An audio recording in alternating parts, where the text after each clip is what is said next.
PoK यानी पाकिस्तान अधिकृत कश्मीर में इन दिनों बवाल मचा हुआ है। इस क्षेत्र की 12 विधानसभा में आरक्षण को लेकर स्थिति ऐसी है कि जनता सड़कों पर आ गई है।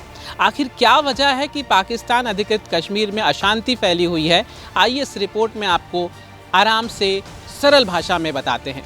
पीओके की विधानसभा में कुल 53 सीटें हैं। इसमें 45 सीटों पर सीधे चुनाव होते हैं, जबकि 8 सीटें महिलाओं, तकनीकी विशेषज्ञों और धार्मिक विद्वानों के लिए आरक्षित हैं। लेकिन विवाद उन 45 सीटों में शामिल 12 सीटों को लेकर है जो शरणार्थियों के लिए आरक्षित है। इसमें 6 सीटें जम्मू क्षेत्र से आए शरणार्थियों के लिए, 6 सीटें कश्मीरी घाटी से आए शरणार्थियों के लिए निर्धारित है। ये वो लोग हैं जो 1947, 1965 और 1971 के युद्धों के बाद अन्य संघर्षों के दौरान पाकिस्तान के अलग अलग हिस्सों में जाकर बस गए थे। जब JAAC यानी Jammu Kashmir joint Awami action committee और कई स्थानीय संगठन इस 12 सीटों का विरोध कर रहे हैं, उनका कहना है कि जो लोग पीओके में रहते ही नहीं हैं, उन्हें विधानसभा में प्रतिनिधित्व देने से स्थानीय लोगों की राजनीतिक ताकत कम होती है।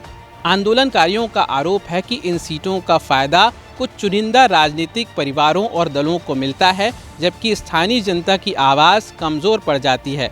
इसलिए वे इन 12 आरक्षित सीटों को खत्म करने की वकालत कर रहे हैं। यानी उनका कहना है कि इन सीटों से आरक्षण खत्म कर दीजिए। हालांकि पाकिस्तान सरकार का पक्ष अलग है। सरकार का कहना है कि ये सीटें उन लोगों के अधिकारों की रक्षा के लिए बनाई गई हैं जो कभी जम्मू कश्मीर क्षेत्र से जुड़े हुए थे और बाद में विस्थापित हो गए। लेकिन मामला सिर्फ 12 सीटों तक सीमित नहीं है। अक्टूबर 2025 में पाकिस्तान सरकार, पीओके प्रशासन और JAAC के बीच एक समझौता हुआ था। इस समझौते में सस्ती बिजली, गेहूं पर सब्सिडी, विकास कार्य, शिक्षा, स्वास्थ्य सुविधाओं में सुधार समेत कई वादे किए गए थे।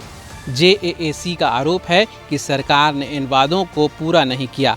संगठन का कहना है कि लोगों को राहत देने के बजाय केवल आश्वासन दिए गए, इसलिए जनता में नाराज़गी है। पाकिस्तान के भीतर मचे इस बवाल को लेकर कई प्रकार की चर्चाएं हो रही हैं। क्या पाकिस्तान में अस्थिरता तेज़ी से फैलती जा रही है?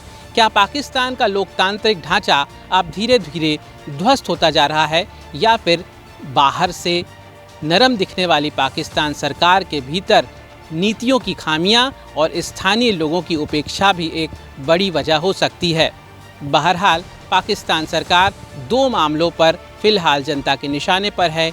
एक तो वो बात जिसमें कहा जा रहा है कि स्थानीय लोगों की उपेक्षा हो रही है, दूसरी बात कि सरकार ने अपने वादे पूरे नहीं किए। बहरहाल आपका क्या कहना है? हमारे पड़ोसी देश में मचे इस घमासान को लेकर अपनी राय टिप्पणी बॉक्स में यानी कमेंट बॉक्स पर जोड़कर ज़रूर बताइएगा। एडिटर जी के इस YouTube चैनल को सब्सक्राइब कर लीजिएगा और हाँ, इस वीडियो को शेयर करना मत भूलिएगा। मैं हूँ धीरेन्द्र गिरी गोस्वामी, आप देखते रहिए एडिटर जी न्यूज़।